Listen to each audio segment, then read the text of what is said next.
Okay, guys. Good morning. Wednesday morning. I don't have a lot to do today. I don't have anything on the schedule. I kind of cleaned the schedule off. Well, I don't really have a lot to do that I can't go do in an hour or two. So one of you guys, and I'm not gonna say who, in the comments, is coming by here today. Now, if he don't care, I will, but I don't know that right now. He's coming by here. He's gonna buy the mulcher head off of me. We agreed on $6,000. I could probably get a little bit more for it. But he's a subscriber. He comments in the videos, and he lives, about an hour from here. And well, I mean, he is paying more than I paid for it. So, I don't want him to feel like I'm hitting him in the head, and I don't want to feel like, I did all that auction stuff for nothing. So,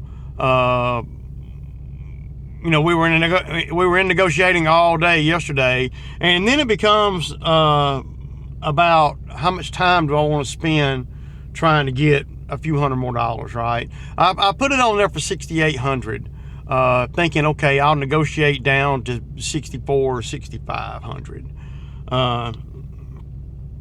But that did not, include the belt. I wasn't going to come off the belt. But after me and him got to talking and everything, and he's trying to do some things in his life to get out from under the man, and he's making some positive, bold moves, and I got to respect that, right? Because I know it's very hard when you get my age and even his age to do things different than what society has taught us all our life, right?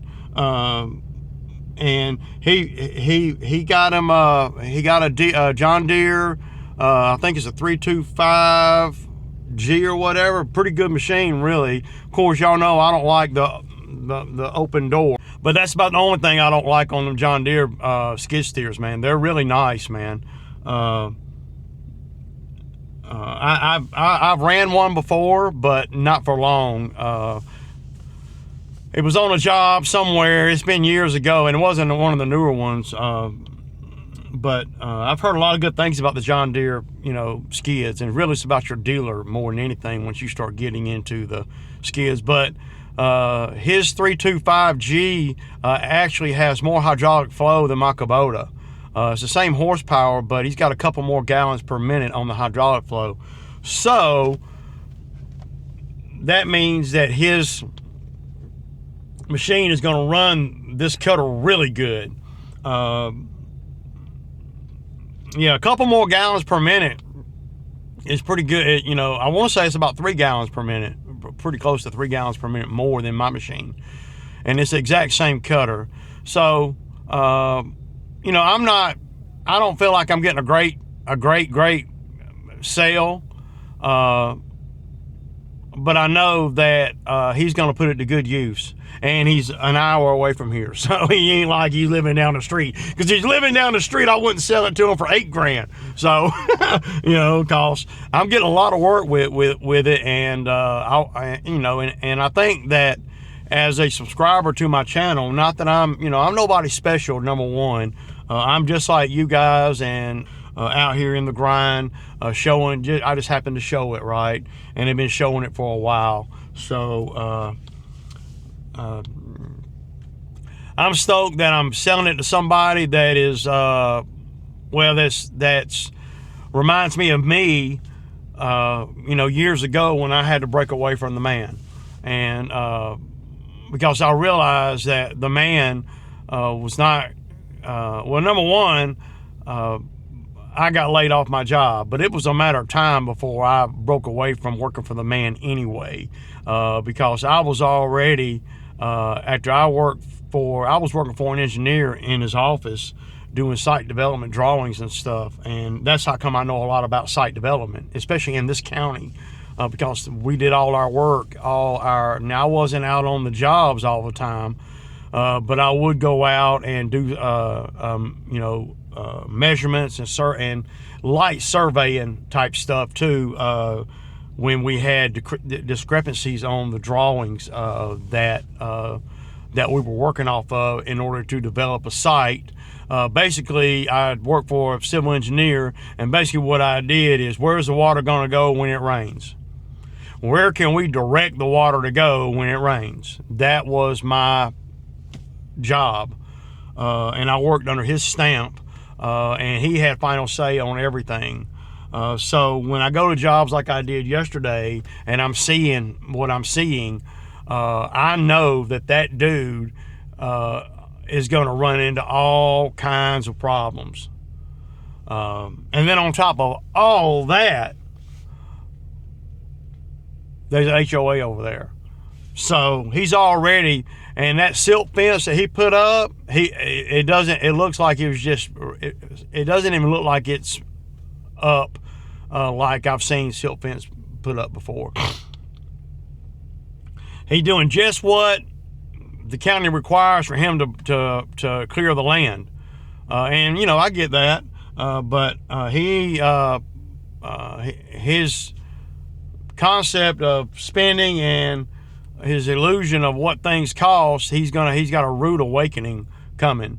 And I'm not even talking about the little $1,000 I was going to charge him. That's peanuts, man. That ain't, I mean, he ought to have, when you're building or trying to build a house, you need a freaking $20,000 or $30,000 slush fund for what it's called, a whatever fund. You do when you're at that point in the development. And it ain't like you're, you know, just pushing over a house and building a new one, though. That would be a lot of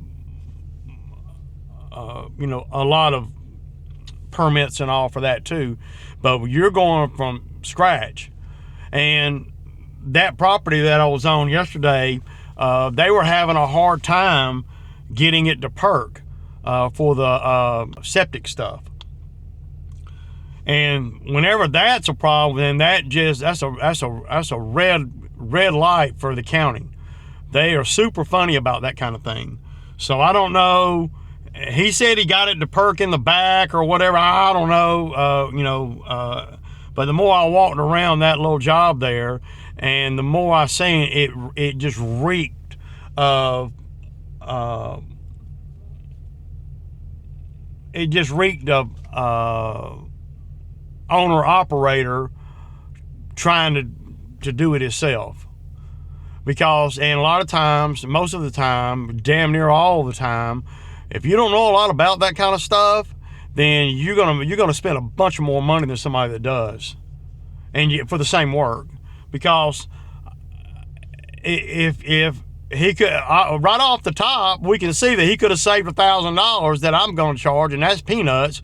But he could have saved that and be further along on what he's trying to do if he hadn't let them pile all that stuff up in the back, and they'd have brought it to the middle of the property there where he could burn it. They had machines there, obviously, to pile it all up like that. And a lot of you guys made some really good points about the dirt in there. He has no idea how much dirt's in there. He has no idea, and it could be 15 tons of dirt in there, 20, it could be 2 tandem, 30 tons of dirt in there for all I know. And that becomes a problem. So, yeah, that. But he's got a lot to do over there, and just the mere fact that it was laid out like it was, why is that hole there? Who dug that hole and didn't fill it back in, and why? See, these are things that reek of somebody trying to save $1, but it's going to cost them a fortune, because anybody that owns equipment, and you know, like mine or much bigger, obviously, they know that they're going to hire somebody to come back out there and fill that hole in. Apparently, the conversation that me and him had that I didn't really go into yesterday, that hole, I was trying to figure out why that hole was there. And that hole is there because the neighbor on the high side there, the empty property that's there, they owned that piece of property too. And that the guy is trying to develop. And they had their septic on that property, and then they turned around and sold it to him. So he had to dig out that part of the septic, is what he said. I don't really know how you do all that without code enforcement just all over you. You know, I don't know. I don't, you know. When I was working for the engineer, and we did septic, we did whole neighborhood development. We did the retention pond, and where's the water going to go when it rains? We did all of that, and we even did McDonald's and Starbucks and, you know, Chick-fil-A's. We did all those things, and the county is you got to get permits at every turn. So I don't know, but I'm stoked to get rid of one of the cutters. Not that I need the money or not, but it is nice to get some of my money back, to where now the new cutter that I got that I have not used, you can take an additional $1,600 off of the $4,400, and which puts that at $2,800. So I basically got $2,800 in the new cutter that I haven't even used. So if I wanted to sell it, then I'd be making money on that stuff. But I don't want to sell it. So I told the gentleman that's coming today, and he's on his way, is coming today, that I would do him a solid. Once I got to talking to him and everything, and I started seeing that he's just like us. He's just, trying to get away from the man. I told him that I'd do him a solid, and at $6,000, I would have my hydraulic guys cut the lines and put new ends on them for his fittings, as long as he brought the fittings, and I'll pay for that. So, well, you got to take the lines off of the cutter, and yeah. Now I could sell him, the cutter that I haven't used yet, right? It's got the lines already on it that I've already gotten, done. And then I could just take the lines off of. I could just take that whole cutter. I haven't used the cutter, so. But I want to make sure that before I do that the guys at the hydraulic shop got all the fittings to they're in stock. You just about have to cut the ends off in order not to have problems on down the road. They do make adapters and stuff, but I have heard tell from the hydraulic guys over there that they're guys that have spent a couple $100 in a month of time trying to find the right adapter. Now, I don't know, whatever. To me, it's just easier. Cut the ends off, put American on the ends, and then you never have to worry about that again, right? So, because it comes with 5/8 fittings. I don't understand that, man. I don't know. The skids usually have, standard flow being 1/2 inch fittings, and then the high flow being 3/4 inch. Now his 325G has high flow, but I don't know if it has 4 plug-ins or 2 plug-ins. I don't really understand how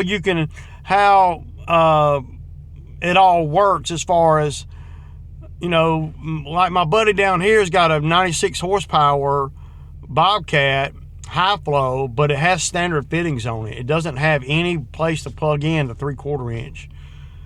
And he says that the machine, the fluid and the machine runs hot when he runs forestry mulcher. If you're not going to run a forestry mulcher or some kind of cutter head or stump grinder, you don't need high flow.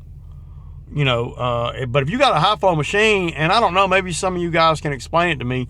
If you got a high flow machine and it doesn't have 3/4 inch fittings on it, and it's got 1/2 inch fittings, standard fittings that the high flow runs through, wouldn't that create more heat? It seems like it would. It definitely create more pressure, right? Because you can only get so much fluid through those fittings. The bigger the fitting, the more fluid you can get through it, but the less pressure. Well, it seems like pressure causes heat, and that would make things, would explain why his Bobcat runs hot when he runs the forestry mulcher. That Kubota has never even thought about running hot. the hydraulic fluid don't never, the hottest I've seen the hydraulic fluid on the Kubota has been when I am running the forestry mulcher. The hottest I've seen it is 172. And I can turn the cutter head off, turn the idle down on the machine just a little bit, and sit there for 5 minutes, and it'll drop down to 140.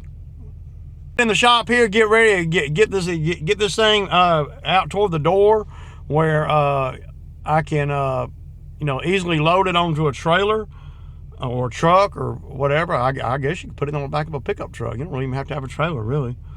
Yeah, I don't see why it wouldn't fit in the truck. He's got a skid on the other end. But anyway, I'm glad to be getting rid of it to somebody that watches the channel and that appreciates the channel and comments and everything. So I'll spend I'll basically, at $6,000, I'll basically give him a couple $100 back in order to get the lines cut and with the right adapters on the end, so he don't have no problem with that moving forward. I don't know. I know these guys over here, they do this kind of thing all the time. I know there's other hydraulic shops that do it, but these guys right here, they're pretty good and they're pretty fast, and I can pull up there and they can do it in 15 minutes. So,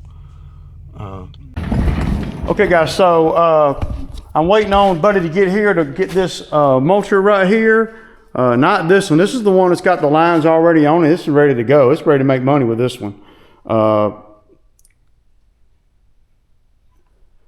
But that's the one I'm selling, so I don't got to move that one. But before I did all that, I wanted to change the air filter, not change it, but clean it out.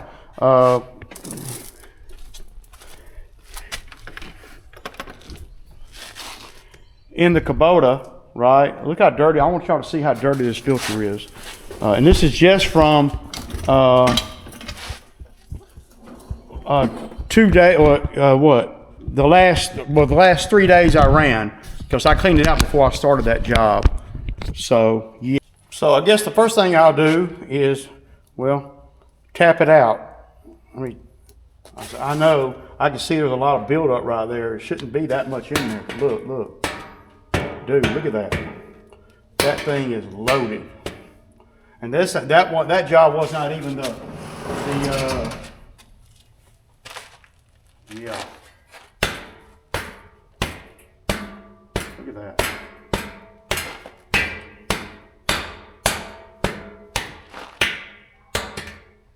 Wow. Yeah, we're gonna definitely probably need a backpack blower on this shit.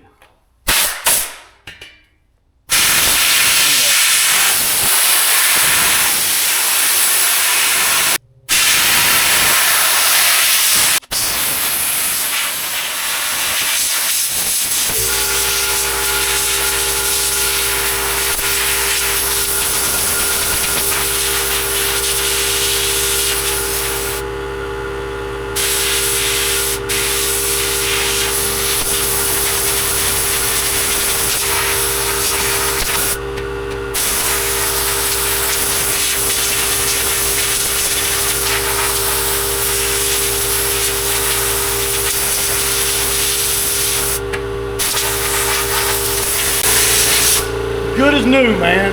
Good as new. This is the one I'm selling.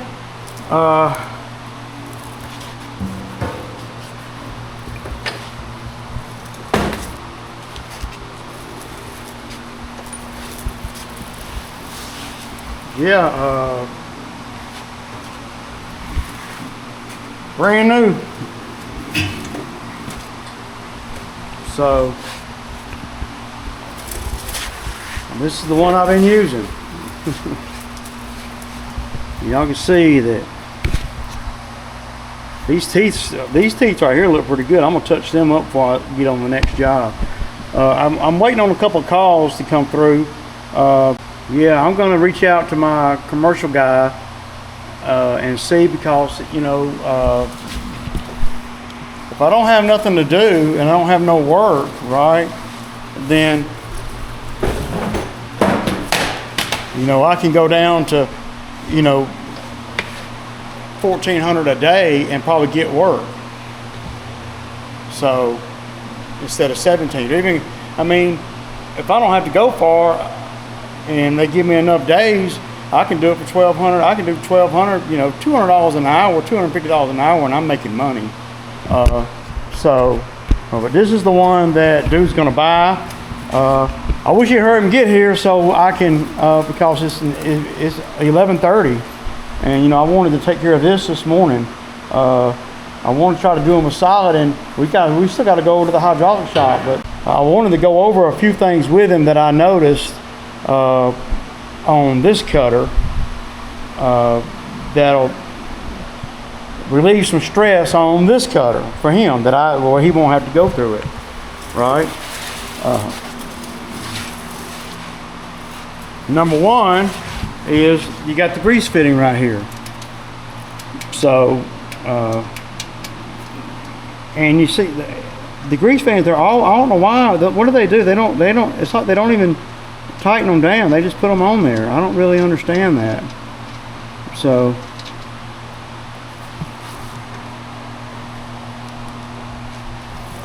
it doesn't look like it has any grease in it. So, that's something that he needs to do. But he ought to be here in a minute, man. There's a couple things I could do. Let me take this. I want to take this plate right here off, man, because look at all the stuff underneath it, man.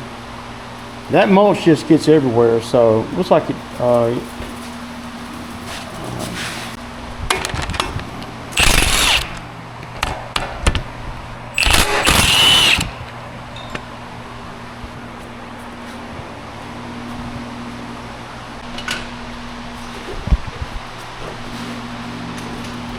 So I'm just doing miscellaneous stuff, y'all. So y'all see, I took that plate off, and look. Let me get my. So you don't want all that stuff sitting around the lines. It'll corrode. It'll corrode them, especially when everything starts getting dry.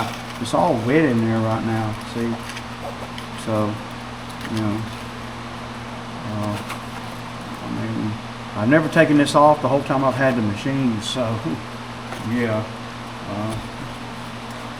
Yeah. Look at all that. The next time I'll pull the shop back out. You'll get it. I've got.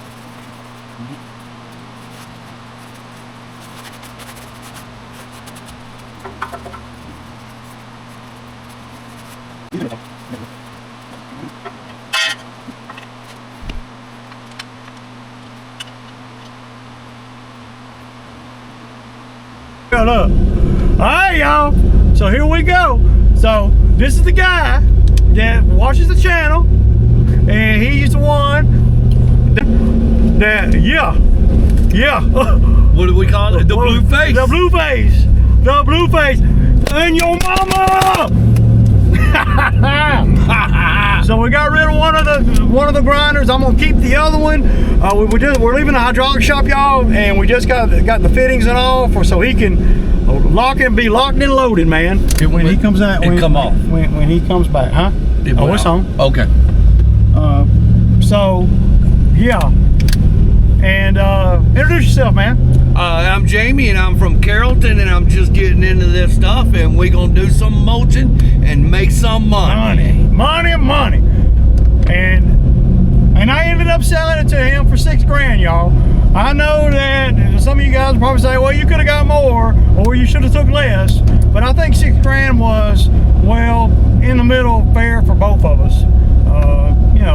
I didn't have to make a lot on it, but I needed to make something on it all that damn time. And I know what about the videos I did showing how tough it is? And already did all the testing, and don't let everybody know what it can do. Yeah, it can do some grinding and mulching. I'm showing what it can do. So we got the fittings. All we got to do now is put them back on the mulcher, load him up, and he'll be ready. When he gets home, he can plug right into his machine, and he can start tearing up somebody's shit. Chopping up some shit. All right, y'all, we'll get back with you.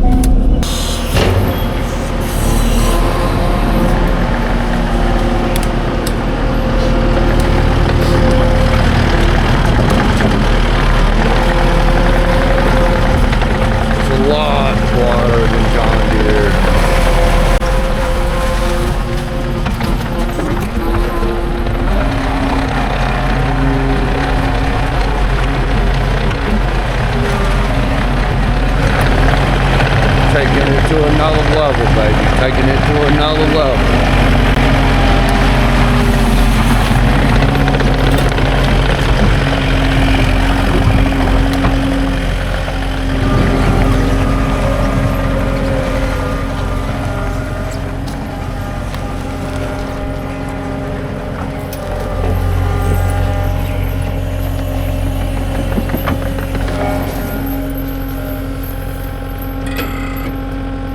Come on a little bit more. Yeah, I'm gonna set it down in the scoop. Okay.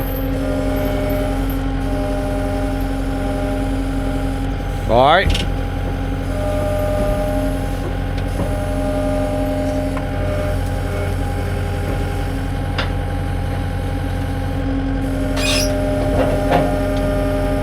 That should be dead center right there.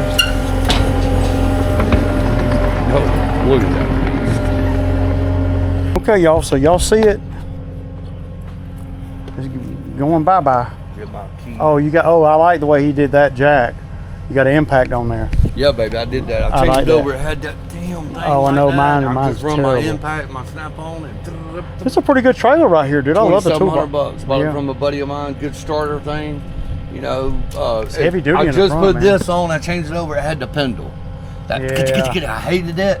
But I put that on, and you see how I'm not right, so I think I got to go up Yeah, here. go lower it a little bit more. Go lower it a little bit, and been working on my light problem. There's some light, but I had a problem with the trailer fuses in the truck. Yeah. I had blinkers working, but it wasn't sending signal out. And there's one fuse that if it ain't right in the truck, yeah, so it might even work. Should I tie that down with ratchet straps or my chains in a bind? I put something on it.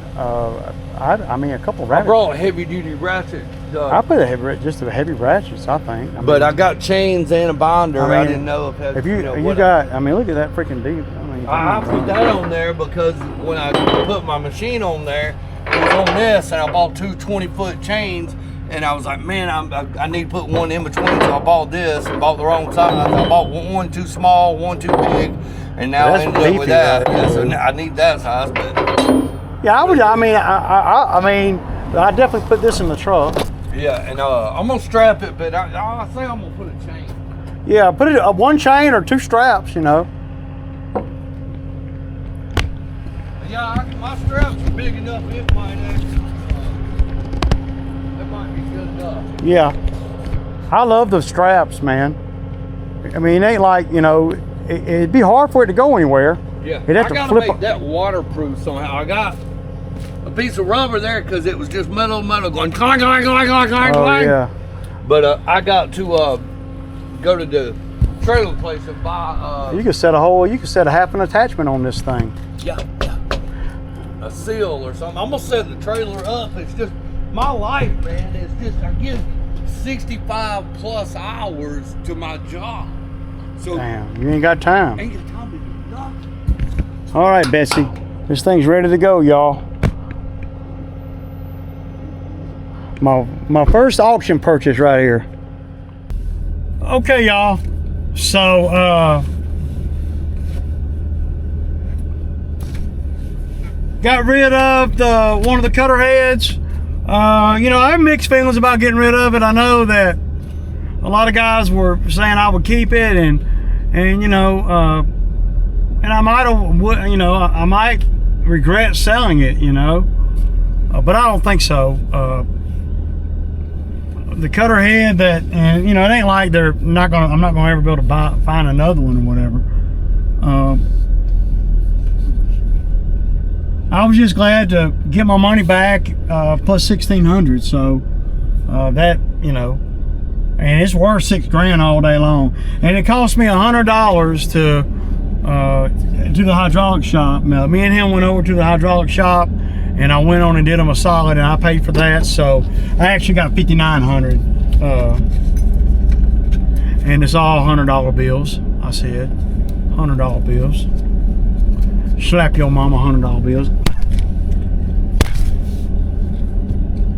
Y'all know, man. Anyway, dude is really happy about getting the cutter. Everything is everything's on the up and up, man. So kudos to him for investing in himself.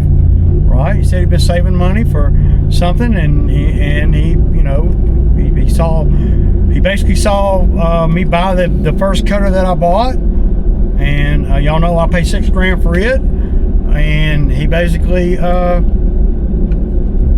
saw me buy it, and he basically saw me run it for the last 5 or 6 weeks, and so he's basically seen, you know, my machine, Kubota 75.3, grind my way to about $19,000, and that he's seen it, and it ain't like, you know, I'm making anything up or nothing. So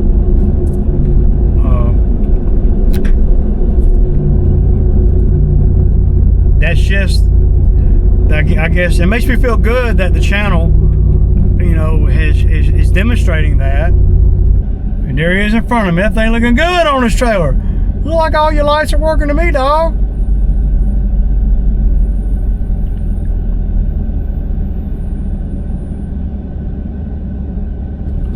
Good for him, man.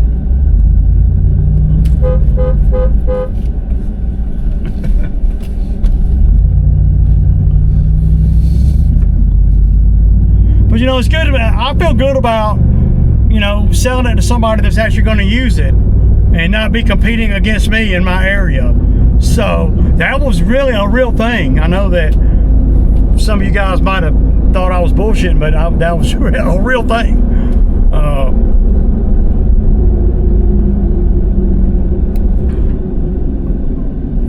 Y'all know I got a couple quotes out on the mulcher. I'm going to do some follow-ups when I get done eating.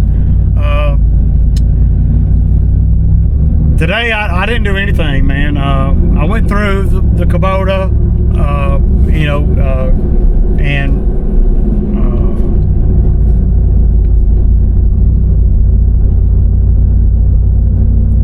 greased it, you know, just basic stuff, you know. But it's like 80 degrees or something right now. It's hot, man. Yeah. I'm not sure, and I don't think he's sure either, if he's gonna have, if he has a polycarbonate door. I'm not sure if he does or not. So, but I'm gonna stop in here and holler at my wife for a sec, and yeah, we're gonna keep it moving, y'all. Keep it moving. Going to the bank, going to get me a Sammy, and going to the bank. So, yeah. 6K gonna look really good going back in my damn reserves, man. And after I done made all the money off the damn thing too. Yeah, I'm just, you know. All right, y'all.